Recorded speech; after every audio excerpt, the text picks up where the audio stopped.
The next section of the call guide is designed to get the buyer re-engaged and excited about the vehicle and to transition into an appointment. Question number 1, find out if the buyer has any unanswered questions. I also wanted to find out if you have any unanswered questions from yesterday. Now, what the buyer normally says is, no, you were great. Everything went good. I think you answered everything. They may ask you a question though, and there's 2 different types of questions. Question number 1 is something that might hinder the deal. Something if you focus on might make it more difficult to set up for the appointment. Question number 2 is something innocuous. Something that you could just answer and it won't make an effect on the appointment. Let me give you an example of a question that might affect the deal.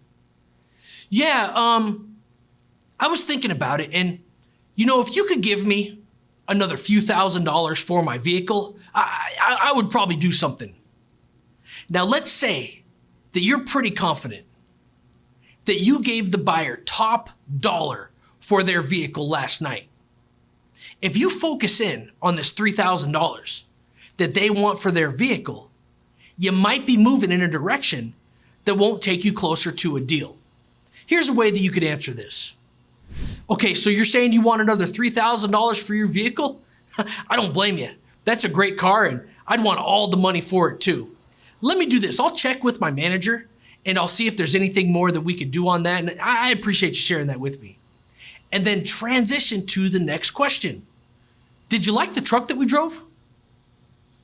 Now, another type of question is something that isn't going to have an impact on your deal.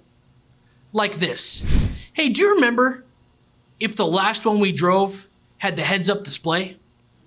That's the type of question you could probably answer, and it's not going to have as great of an impact. The benefit of finding out if the buyer has any unanswered questions is because it gets them re-engaged, and if there's a throwaway objection, you may have to address it later, but a throwaway objection like, can I have another $3,000 for my vehicle? You still got a lot of room in the call guide and some stuff you're going to talk about before you have to address that. And you may end up being very surprised.